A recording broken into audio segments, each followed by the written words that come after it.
Welcome to the Rabbit Hole podcast. Down the rabbit hole we go. Welcome to the Rabbit Hole with your hosts Marty and Andy.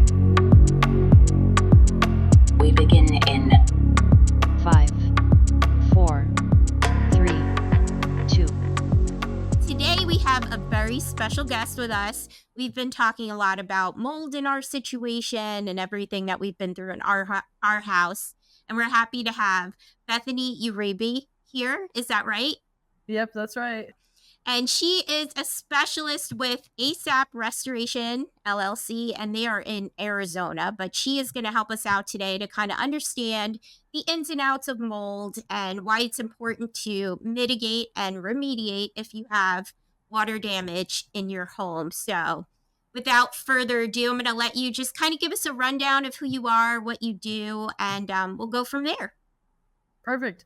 So again, my name is Bethany. I started in this industry back when I was 18.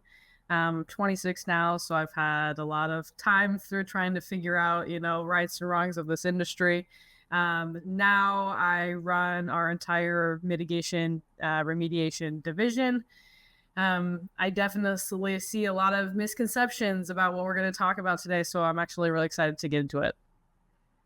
Yeah, for sure. I didn't even know that there was a difference between mitigation and remediation when we had our flood in our home.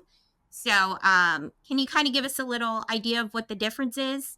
So the biggest difference, to make it simple and easy, is mitigation has to deal with water. So if you have a flood, a backup, a roof leak, mitigation deals with water. Remediation is mold. So if you have any sort of fungi, mold, those types of things, you want to make sure that you are remediating that, but you want to mitigate the water. Okay. All right. So it's kind of like stopping the bleed. Right. Basically. Yeah. Right. Okay. All right. Good. Because, that's kind of what happened to us. And I don't know, you could see some of the pictures. We had all sorts of damage, but we had to have a whole dumpster wagon. We started with just a few drips of water. And then by the end of the night, we ended up with gallons and buckets just coming out of the ductwork. So it was kind of a big deal to find a leak and then end up with your ceiling totally soaked and waterlogged, and then having to call in for help. And our insurance actually directed us to mitigation and remediation. So it's kind of cool that you guys work with homeowners insurance to try and protect the structure and to get everything back on the right track. So yeah, if we're getting into remediation, it means that it's probably something it could have been sitting for a while, or maybe the mitigation didn't happen, on time or the way it should have. And that's when your homeowner's insurance kind of gets mad at you sometimes. It's the way policies are written, and it can be kind of a pain. So we always want to make sure that we stop the bleeding and know that mitigation is your first line of defense. If you can get something taken care of right away when you notice it, it's better for everybody. Right. Now, that's kind of funny that you mentioned the timeline. How soon do you have to attend to a water leak? So statistically, under perfect conditions, and those are the key words, is under perfect conditions, fungi can start growing within 48 to 72 hours. So as soon as water is introduced to bacteria, this whole process starts. The back of drywall, perfect place to happen, right? There's not a whole lot of airflow. It can be stuffy and muggy, and it has a perfect place to have water, 1, and bacteria for 2. So that is what that process starts and needs to grow into a bigger problem. So you want to try to mitigate as soon as you can. Yeah. I mean, it's not like we had much choice because our ceiling started to kind of collapse in on itself. So we definitely had to get someone involved. But I think the scariest part was that it was going on for so long without us being able to even see the mold or know that there was a water leak. So by the time it came through the ceiling. It was kind of this 1-2 punch of, you have all of this water, because with us, it basically started in our HVAC system, and it was dripping into the duct lines. So when those, the accordion fiber duct lines, when that popped, it was dripping into all of the insulation and behind the walls, but we didn't really know it. And we basically called our insurance, we called our builder, we tried to get help. And our insurance said, if you don't get it all cleared out in 24 to 48 hours, there's going to be a bigger problem. So they jumped on it. But it was that shock of knowing, not only do I have a leak, but now I have this health issue that I have to kind of contend with. And I don't know what kind of stories you've heard in your line of work. I know that we were pretty sick, but what kinds of things can mold do? It's it can be very toxic. Some people can't, like, their bodies cannot cleanse the toxics that mold has. So there are some people that can't be around absolutely any. And there are some people that can be around the highest of spore counts and be totally fine. So it can give you symptoms that are just like a common cold. So it goes down to like, okay, I'm in my own space. I don't know that anything's happening. I don't know that there's a water loss, but I continuously have a cold, a runny nose. I might have a fever 1 week because maybe I spent more time in a room that has a higher count than others. And that is probably the scariest part about it, is that unless you go and get tested for like mold spores in your blood, like you have to get blood work done, then you really don't know. And I think that is honestly the scariest part. Yeah. I know with us, we had, our youngest daughter's basically growing up in an environment where we've always had mold exposure. And she has some heart conditions and other things. So it's like you're constantly having to mitigate any little, we can't even have a normal leak, like you can't even leave a towel on the floor for too long because she'll react to anything that gets activated. So it's kind of hard to choose between different types of, I guess, remediation. What does your company recommend? So with remediation, depends on the material type. So honestly, I automatically recommend anything that is affected that isn't part of like making it structurally sound, remove it. I know that some people are like, oh, I see some surface mold on the front of my drywall. Okay, but can you really tell me that that's just surface stuff? Because I don't know about you, but I can't see through walls. So, you know what I mean? So most people say, they're like, oh, that water damage happened 2 years ago. It's not a big deal. I automatically, in the way that even IH or industrial hygienists do their reports, is they go around the home and do a thorough inspection for any water damage that is seen, any visible water damage, whether it happened last week or last year. The automatic recommendation is to have it removed because of the processes that can start. So we recommend to remove it. And then if it is on the structure itself, we put up the big containment, we use negative air. So we use like industrial air purifiers is technically the best way to explain what it is. And we go through a full remediation process of removing the affected materials, sanding, wire brushing, spraying with like a peroxide-based antimicrobial to make sure that we're really cleaning not only the structure, removing the affected materials, and cleaning the air itself inside the containment before we tear it all down and, let it roam with the rest of the home. Yeah. I know in our case, it got to the point where one company was telling us to basically throw everything away. Just get rid of everything and start from scratch. And then we had another company that was able to use micro mist to clean everything. And we did testing before and after to make sure that we got everything. And they seemed to do a really good job because it came up perfectly clean. But I don't know if you can see here, but these were our numbers when we started. Yeah. And that was not... what I always say this word, I say stachybotrys, but I don't think I'm saying it right. Is that right?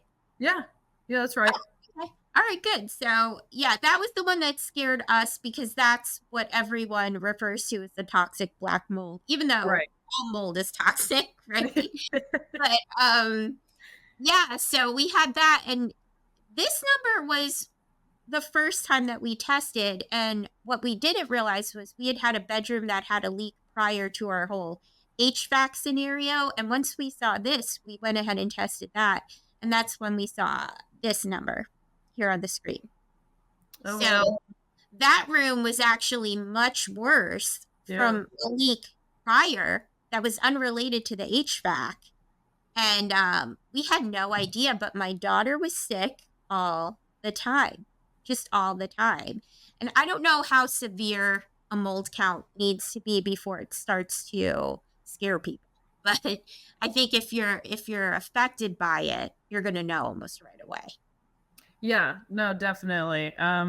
Spore counts, they can say a lot, but also can be misleading, right? Because if you go to your outdoor count, you can see kind of the difference.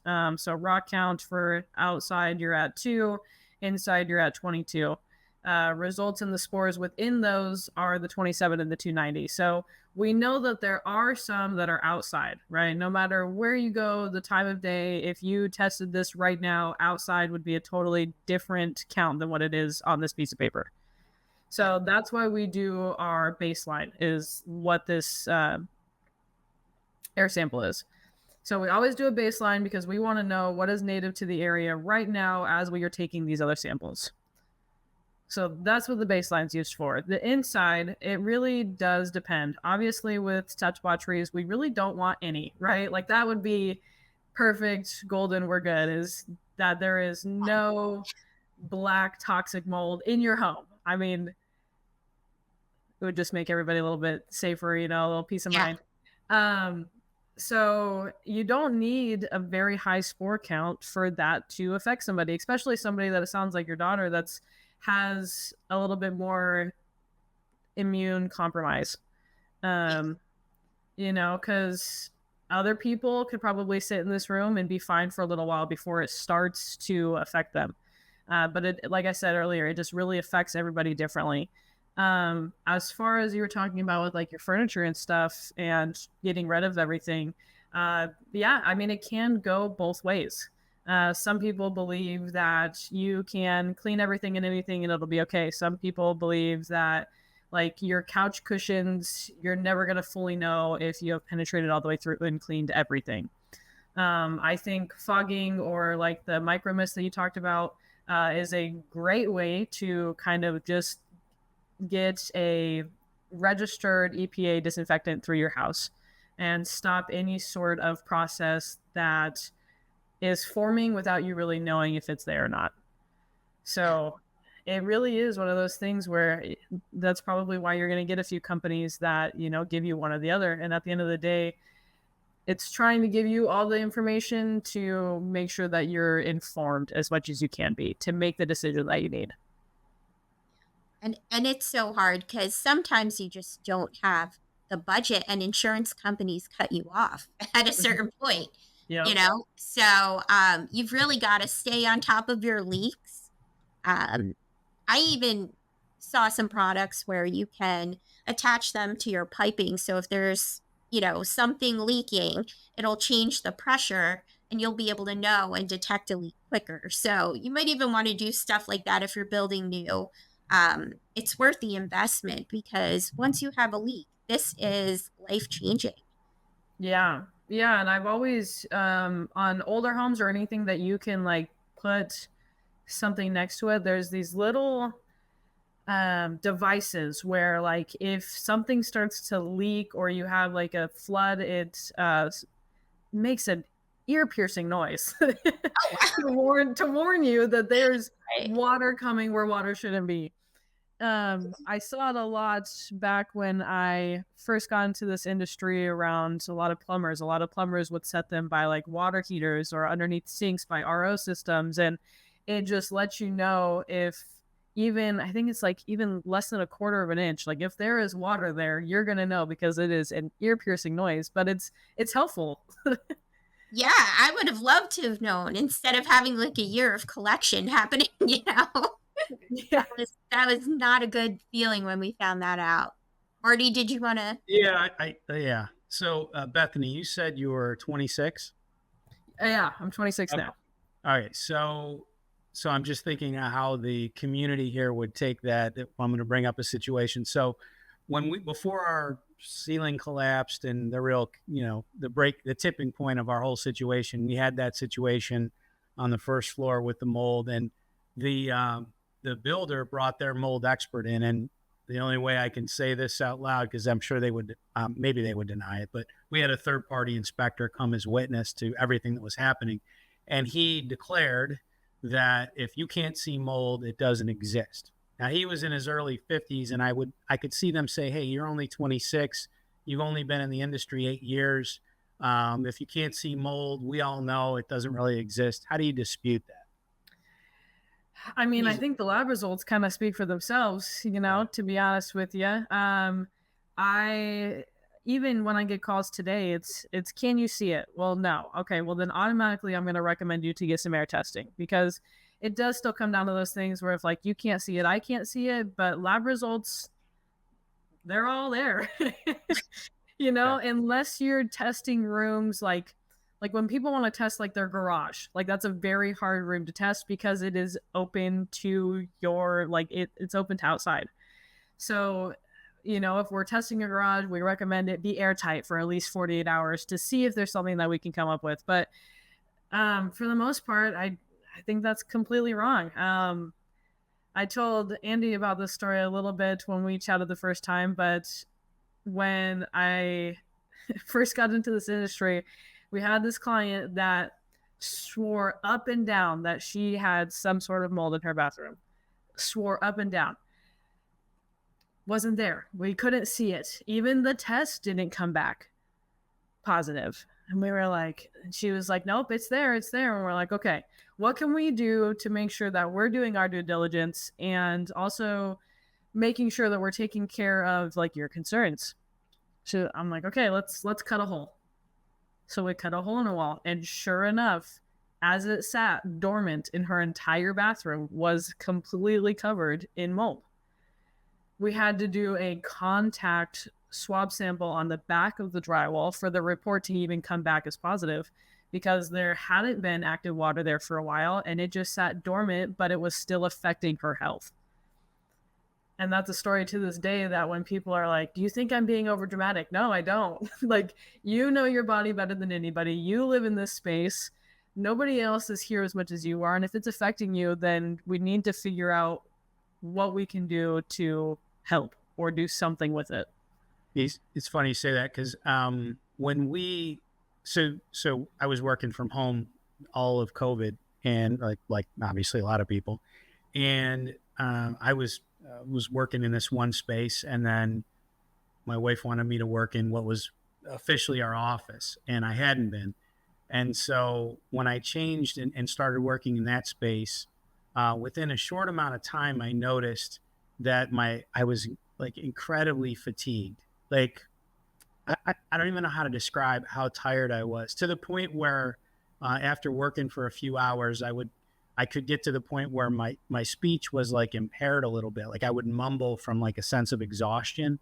And then I was really depressed, like in this weird kind of way. I remember sitting down in our bedroom talking, and I said, I just don't like this whole thing where I'm like, I just don't look forward to anything. I don't care what happens.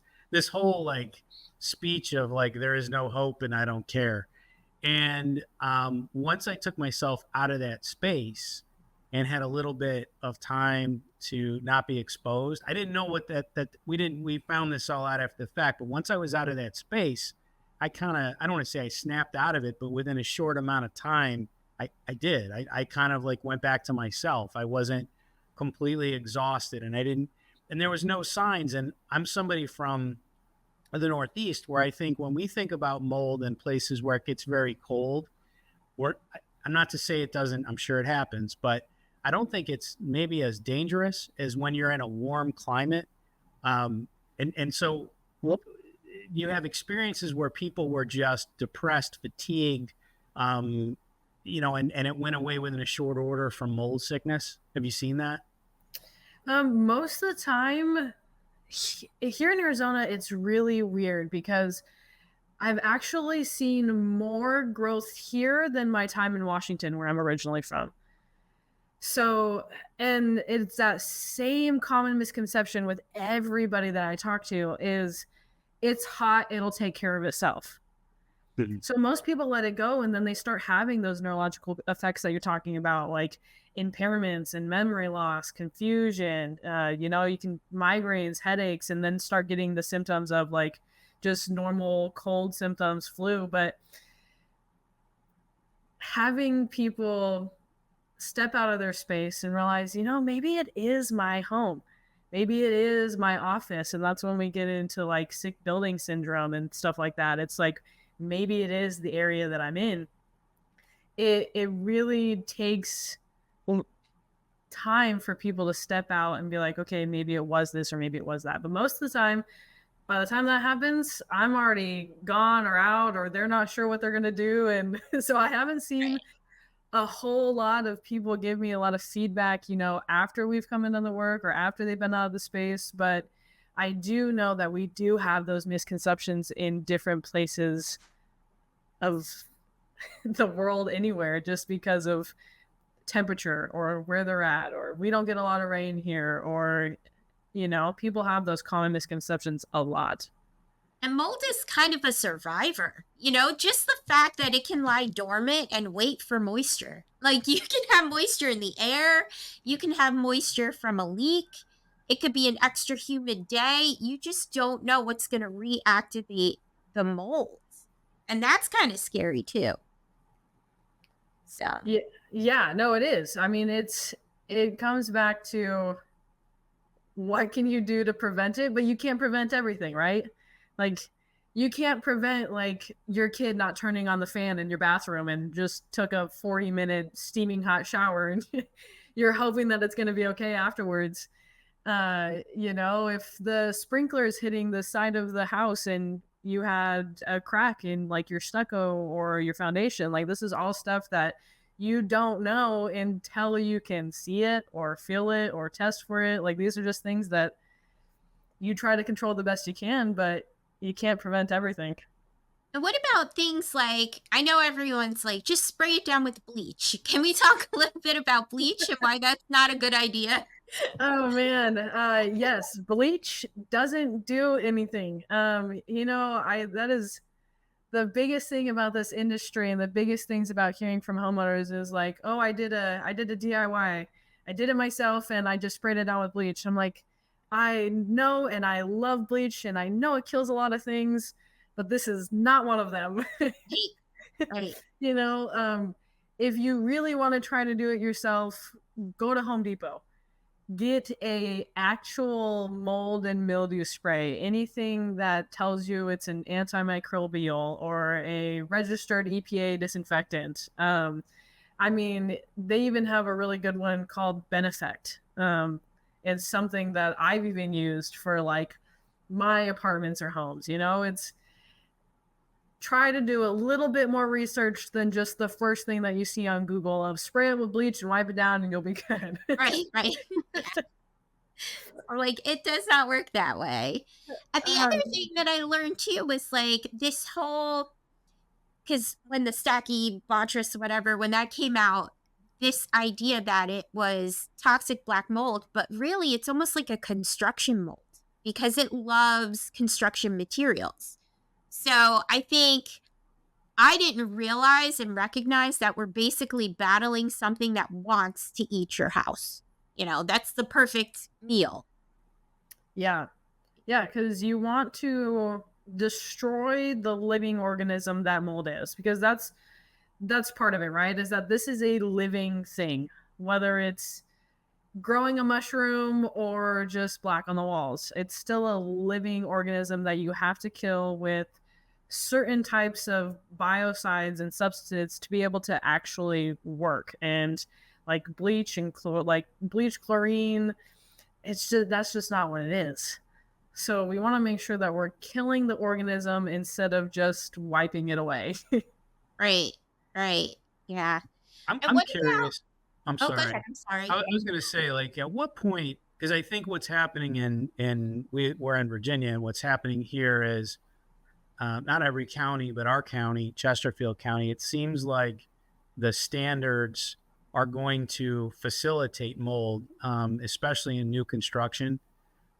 Because if Andrea explained it better than me, but basically taking a tube of conditioned air, exposing it to the outdoors, and then bringing it back into the house, basically an unconditioned space. So if that's the case, if let's say mold is as dangerous as it is, and the building community is and regulatory community is doing what they're doing, at what point does it become a issue for, or maybe it doesn't, but at what point may it become an issue for the health department? You mean taking like the HVAC ducts outside of the conditioned space into like Correct. unconditioned space and then Yeah. creating a condensation issue? Yeah.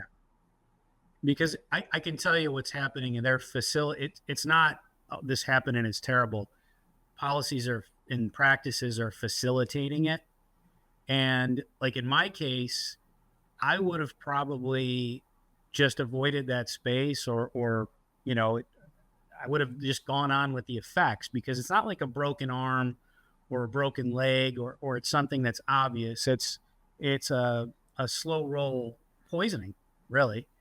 So I wouldn't have known about it. So at what point does this become a that's what I'm curious about. Is this something that's crossing over into a health department scenario? Have you had experiences where health inspectors have come in and said, what you're doing is causing harm, it has to change, when let's say the building community is not of that opinion? That is a great question. Honestly, the hard part about my job is finding those fine lines, because anything in new construction, they're not really, I don't want to say they're not worried. That might be the wrong word, but their inspections are based off of different things, right? Like new construction compared to like if you're going to sell and you have to get your house inspected, those are two very different things. When it becomes a health issue, I don't think they run on the same wavelength, to be honest with you. I mean, we have to do things that are set to the IICRC industry standard. That is like our golden book of rules. And I know we talk a lot about like air quality and mold and how things are connected in certain ways, but I think that they leave mold to such it can't be broken down quite to an exact science yet. So I'm not sure how many rules I could put on it, I guess is the best way to put it, because at the end of the day, it's not an exact science. But that air testing you were talking about, though, that would be, to me, that's kind of a valid proof. No? Yes. So the air test, yes, that is a science. You can tell me that there are spores in the air, but the growing form and like how it grows is not the exact science. So I can tell you if it's there from an air test, but how it came to be, was it part of this leak? Was it part of something else? Could this have been something that happened a year ago and it said dormant? That is the part that I think even right now we have a hard time in the industry with. When did it happen? Was it part of this leak? Because that's what insurance companies ask us all the time, right? Was this damage part of this leak? Well, I mean, it's in the same area, sure. But there's no exact science behind that. Yeah. And so that, I get it. There's the gray areas. Yeah. Right. Exactly. So I don't know how it would come to. I haven't had a whole lot with the health division being like, this is going to be part of it. The only real thing that I can think of is overall air quality, and what I talked about earlier is SBS. So SBS is sick building syndrome, to where like exactly what you experienced. You went into your office, or like say me going into mine, and I am sick in that building What is causing me to be sick in that building? And that's where I know a lot of health and industrial hygienists get brought in, but there's so much gray area with mold, and hopefully at some point there will not be as much, but there's just no exact science at this point. Yeah. And it's almost like the different industries kind of need to get together on it. You need the health department to talk to mitigation specialists, to talk to HVAC installers and builders, so that everyone's on the same page. Because it's almost like the more airtight houses get, the more conditioned they become, the more we create these opportunities for mold to kind of infest our homes. And that's really scary. Like, I don't know if you can see the picture, because I know we're having some technical difficulties, but this is inside of our air conditioner unit, like the air, what do they call it? The return. And this is the water line that was in our HVAC system, and we had no idea. So it was just full of water all through the duct. The construction dust was inside of that. That allowed for mold to happen, but did it start at the HVAC system? Well, I don't know, because we had a leak prior to the HVAC being operational in a different bedroom. So could it have grown in that bedroom and then just lived in the air duct system as the air circulates? I mean, it could go anywhere. How do you pinpoint the origin when you have a leaky house? You know? Yeah, that is the $1 million question, honestly. When we do an overall like home air quality sample, you know, the company that we work with, they recommend one air sample every 300 square feet. But there's always a but, right? There's always something else. If you want to pinpoint that even more, if you have, right, like open concept is huge nowadays. So if you have 3,300 square feet, of open airspace, how much are you really going to be able to pinpoint that? So if overall air quality is the real bottom line, I recommend to do every room. And then that'll pinpoint us even more. And then from every room you go to, say, your bedroom has the one that's the highest spore count. Okay, start in there. Right. Where can you start? Windows, attic spaces. Is there anything on your roof that penetrates right above that specific room? You know, so it's kind of like a scavenger hunt, but with hints. So you start with one room. Can anything in this room cause this, or could have caused this, even before it was repaired? Maybe you put on a new roof, but you didn't really look in the attic. So that's kind of the best way to figure out the origin point. You know, is it in the ceiling? Maybe it's you find some stuff on your carpet, so maybe it's more of a slab leak. Like, you have to play hide and seek with these leaks and really try to go to every possibility that could have happened in the past or is happening right now. Right. Now, what do you say about things like carpets? Salvageable or rip them out and toss them?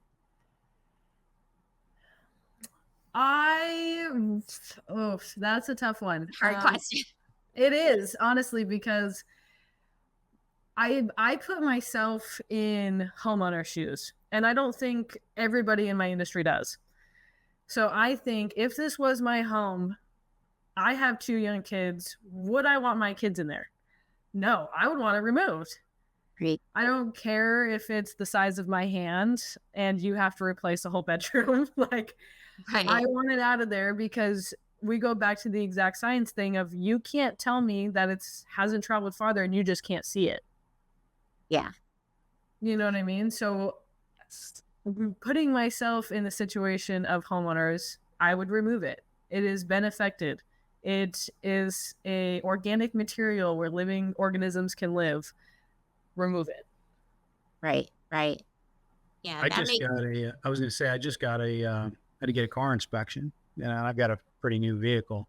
And I'm thinking to myself, I'm like, a lot of these problems that happen with homes, you kind of inherit acquire these problems. I mean, we built a new home to avoid problems, and then we've had more problems with our new home than all of our homes combined. But that's for lots of reasons. But it makes me think that an effective tact would be to annually, or at least every other year, to have a plan to have your air tested. And for sure, when it comes to buying a home, before you buy that home, have that air tested. Because I can tell you, like, we've had varying degrees of intensity related to health problems. And at least if you could have that air quality test and you could know, don't just think it's no big deal. Like I said, coming from the Northeast, it gets very cold. I don't think we have the same, I know we don't have the same level of mold as a place like Richmond or Central Virginia. It's hot. It's humid. It's going to be 100 degrees today, very muggy.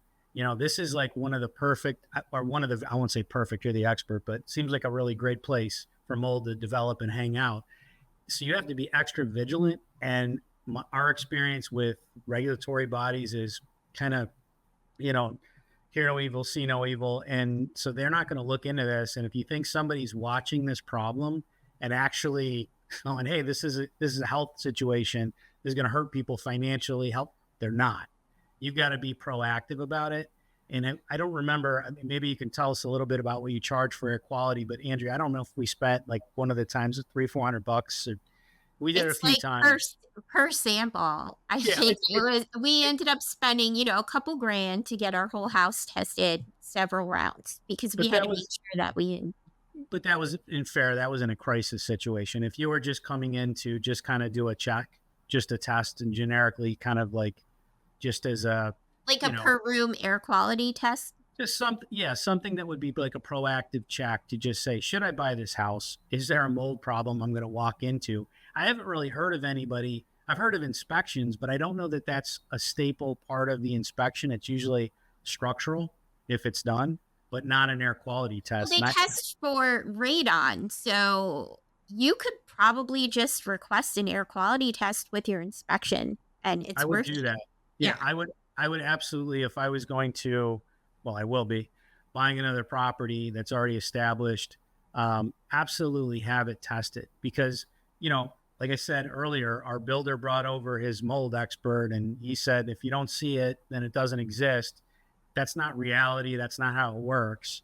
But, don't buy the dream, test it, before you jump in and you just kind of think it'll all work out. It may, right? But depending on your climate, it may not. And once you bought it, you own it, problems and all. So before you cross that line, I think it's very wise to have that test done. Very wise. Yeah, no, I definitely agree with that. 100%, because I've seen both sides. I have seen the people that, hey, I need you to test my house before I sell it. And then I've also been on the side of, hey, I need you to test this before I buy it. I've seen both. And it's funny because it really lets you take a look at just people and how they are, right? Because some people would get their results back and they're like, hey, I'm going to sell it. I'm like, okay, you do have an elevated spore count. Okay, well, I'm going to disclose it and then it's their problem. I'm like, okay, that's great. Like, I'm glad that you got an air quality test done. I'm glad that you're going to disclose it. But I don't think that people always know what they're signing up for. Yeah.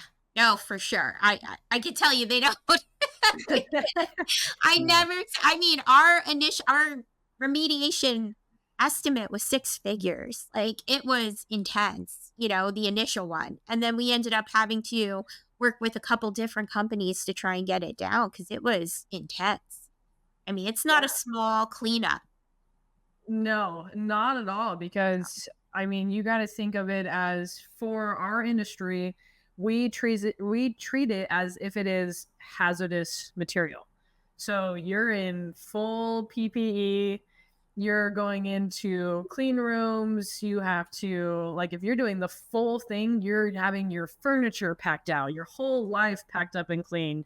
You're having your whole entire house, under negative air pressure and then positive air pressure, and trying to get your air cleaned and getting your ducts cleaned and making sure that every surface is wiped, horizontal, vertical wiping of literally everything.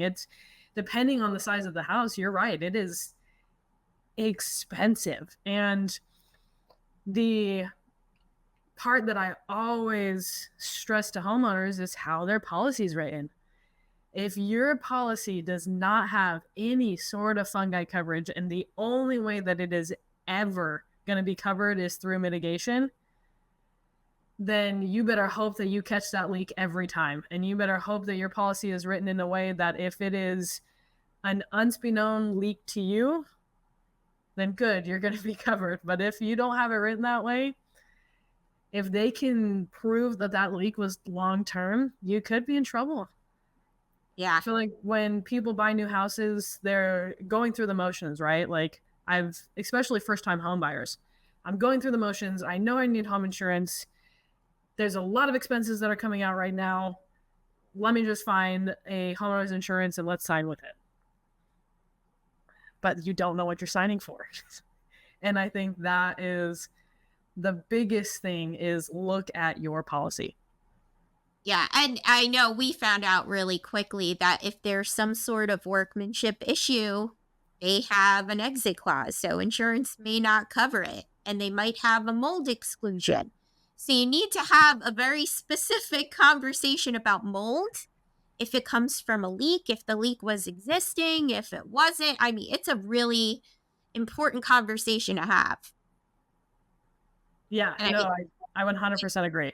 And like you can see, I put it on here, like they were covered head to toe. That guy had a thing that covered his whole head. I didn't want to show his face, but like, I mean, you're talking head to toe, gloves, rubber boots, and they're ripping it off when they get out to try and not contaminate their car and their other space. It's scary.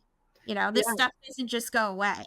Yeah, because you got to think, right? Okay, what is he probably wearing underneath that PPE? We're wearing clothes that have fibers that spores can connect to, and they can live there, you know? So I remember when I was actually in the field and we would do like asbestos jobs or mold jobs like this, is like you're coming home and you're immediately like, these clothes go into a separate bin. They go into, if like your laundry is in the garage or something, like they stay in the garage until they're being cleaned, because it's always that what if possibility of, did I at some point, could I have cross-contaminated myself, which then could affect my family?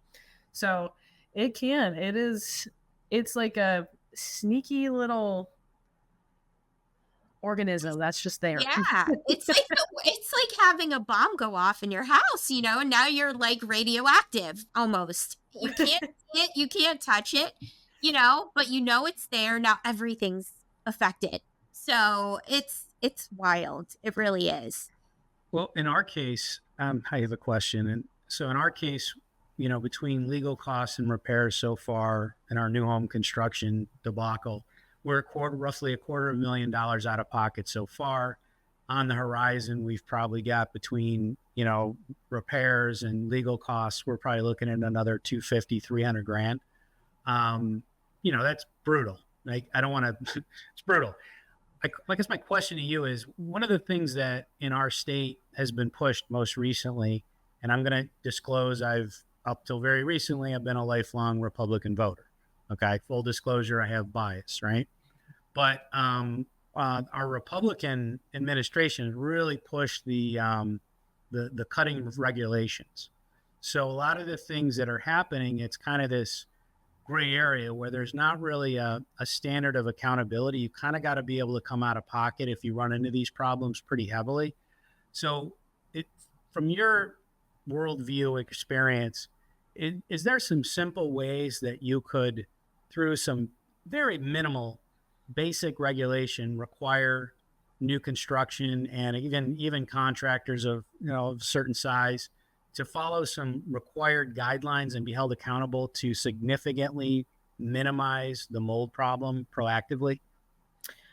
I mean, I definitely wish there was, right? Because what we can kind of compare this to is asbestos, right? We have federal regulations, we have state regulations, we have county regulations. So why isn't that something that we're not doing to mold? Right? So when it comes to new construction, a big thing is Okay, put the roof on as fast as you can. All right, that's normally the big thing, because if it rains, all of that wood is organic material that's going to get wet. So how that would be the biggest how to fix, right? Like, we have to build houses, we have to keep pushing in the construction world, but how can we make it to where an entire house is going to go up and is going to be protected in the amount of time to where it can't get rained on, it's not going to get snowed on, it couldn't have the possibility of doing certain things. And honestly, the only thing that I can really think of that would help tremendously is like an encapsulant. So if you build a house, you get the roof on, you get all the outside stuff on, you know, the sheathing, and you are left with studs. At that point, if we could work together to get to a point to where it would have to be encapsulated, treated and encapsulated before you could put any other materials in there, I think even just that jump would make a world of difference, right? You would already be spraying it with an antimicrobial, and you would be encapsulating anything that could possibly be there to where it wouldn't spread anywhere else. So, Yeah. so let's It's like one say that.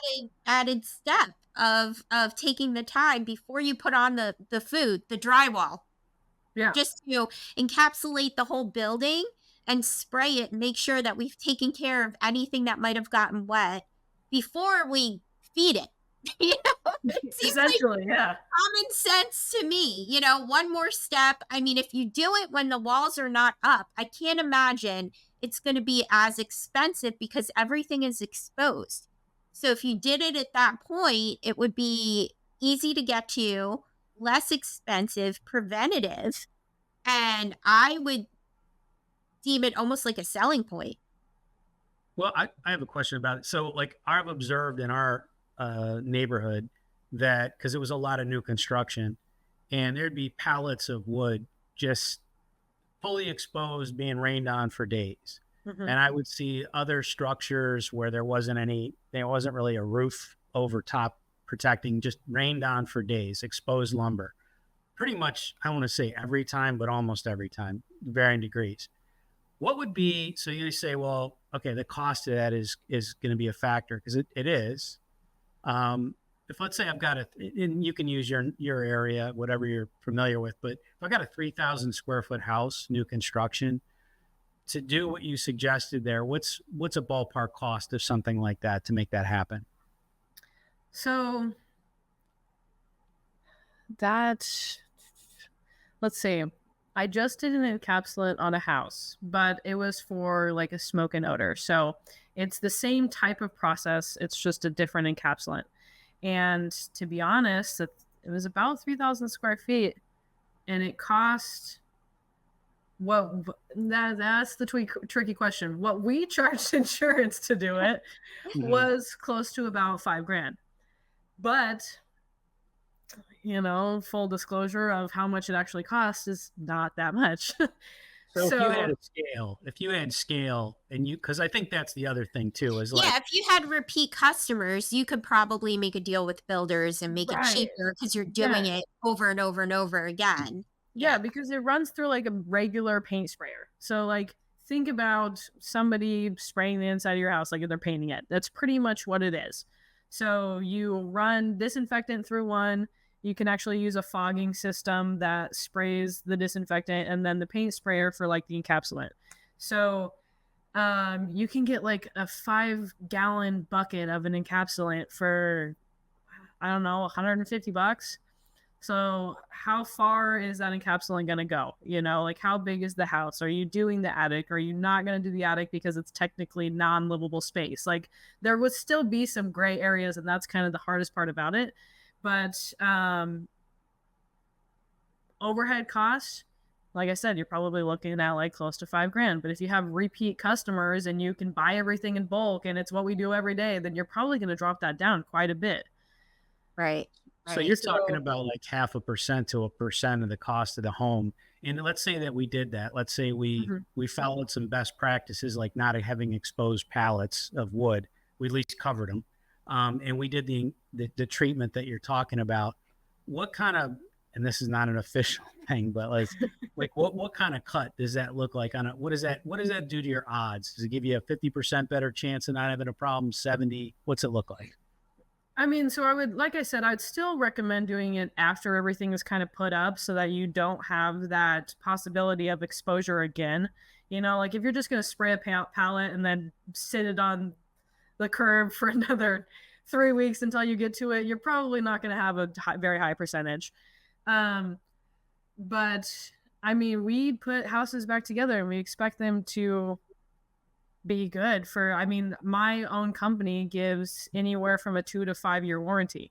So when you're coming in new construction and you're thinking about like the nightmare that you guys are dealing with right now, you know, would you have paid, let's just throw $5,000 out there. Would you have paid an additional $5,000 for your house to be like, you know what? There is a possibility that you guys used lumber that was compromised. We're going to spray it and we're going to encapsulate it. And it might have helped a little bit. Yeah, I mean, we literally have a pest contract that was, I mean, preventative, and I think that was $1,200 added to the line items. I would absolutely pay $5,000. That's like a granite upgrade in the houses. Like honestly, Yeah, I'd much rather take a lesser grade granite and know that my kids are breathing clean air than risk what we've been through. And it does kind of give you a little bit of almost like a preventative too, right? Once you spray, it helps to like keep things okay for a short period of time. So, well, I think about it like we require people to wear a seatbelt. Why do we do that? Well, for their safety, but also what? If they have a horrible accident, then it taxes the system because they didn't wear a seatbelt. So you look at these houses and you say, well, it's not just the individual. You're taxing the system financially. You're taxing the system when there's a catastrophe, and health-wise, you're taxing the system by not having this one extra step that on a mortgage, $5,000 over 30 years is going to be, you know, a cup of coffee a month or something. It's not going to be a lot of money as long as it's done correctly. And it would be more for new construction. yeah. So. Yeah. And like, I'm always the bad guy on this side, right? Because new construction is like, okay, we're putting them up as fast as we can because we are low on housing, which I get. But at what point do we put people's health also in that mix? Like you guys are saying, like, what if we could have did a in-depth HVAC inspection before we closed everything up, you know? Right. There's just things that I wish that we would take the extra step to make it healthy from the beginning. Right. And that would also save us on housing too, because we wouldn't have to throw away buildings if we maintained and kept them going. You know, you rehab what you have and build new, and you end up in a better place, I think. So, well, that's the thing. So there's like, and I look at this from the other side where they say, well, it's too expensive, then we won't be able to. Okay, two things. One, to her point, you're gonna conserve more properties longer. That's going to be a big help to housing. Two, from an economic development standpoint, we're now in a position where we're kind of just having to carry this burden. And we've been fortunate, but we've worked really, really hard for a long time. At this point, we would probably be planning on buying a lake house or some second property in the not too distant future that we can't do now because we bought a new house and we're going to have to spend just as much as we paid for the house to fix it and cover attorneys. So that's not an option. So the economic development from that purchase goes away into oblivion. Nobody gains from it. And then secondly, to her point, is like, is this going to be a structure that I think is going to stand the test of time? You know, and especially, and we were built in 2020. If you look at houses that are being built now, it's not gotten better. It's a lot of times gotten worse. That's the other question that I had for you, Bethany, before we let you go, because I know we're running long, so I don't want to keep you over the hour. But did you notice an increase in issues during COVID because of looser regulation? So I think the only real reason that we saw an increase of issues, I don't know if we can blame it on regulation. I'm sure that there's part of it, but also the fact that everybody was home. You know, you're using things 100% more than what you normally would.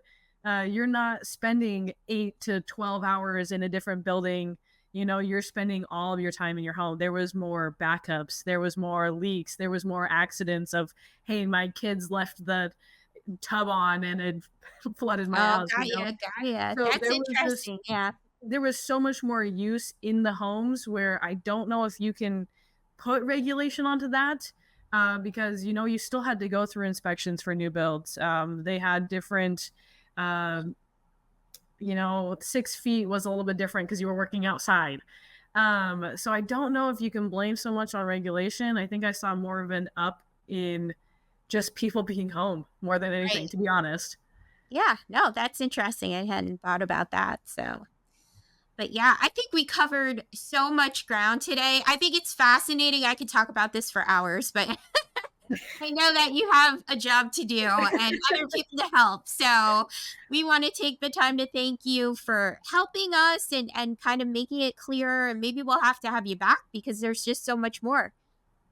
There is. Honestly, I am with you. People are like, you're 26, you're female, what are you doing? And I was like, man, there's just, this industry is so fascinating. And like, I wish that people would be excited about it. And like, I know in your guys' mind, you're like, this is not exciting. I don't want to be a part of this.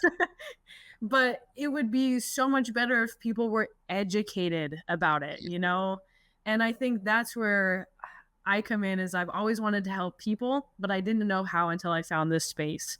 And I just wish people would take this education and be like, okay, there is more to it than just a black spot on my ceiling. Yeah, exactly.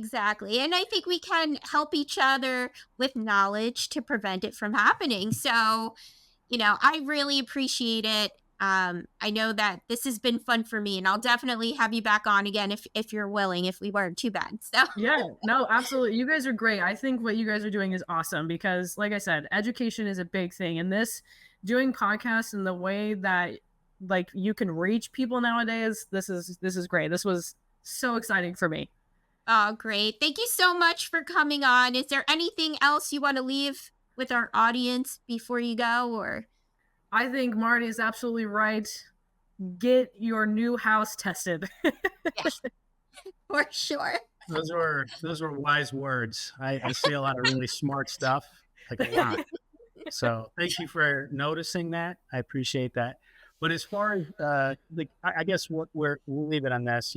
Our thought is problems happen, people break the law, jobs go sideways. But if we can warn people and make them aware, I think the most effective vote you can cast is vote with your feet. And that might just be avoiding a transaction because it's not clean, it's not clear, and you're at risk. So if we can just help people avoid that, losing those checks, losing those deals, that's going to be how you get people's attention. Yeah, get it tested. Yeah. So, yeah. But if you want to point out a website or anything that we can follow you on, that would be great. Man, I wish I had a website or something. I feel like, I think you guys spoke with Al. He's our marketing guy. I feel like at this point I need a website. He's got me in everything. So honestly, I mean, it really just comes to make sure I will stress, look at your policies, get tested if you're feeling weird, get your air tested. And maybe now I need a website. Yeah, for sure. Well, we'll talk after, for sure. I got some hints for you. Okay, cool. Well, thank you so much for coming on. I appreciate it all. And hopefully we'll have you back again on another episode and we'll talk about some more mold stuff. Sounds great, guys. I appreciate it. All right. Take care. Thank you. Thanks.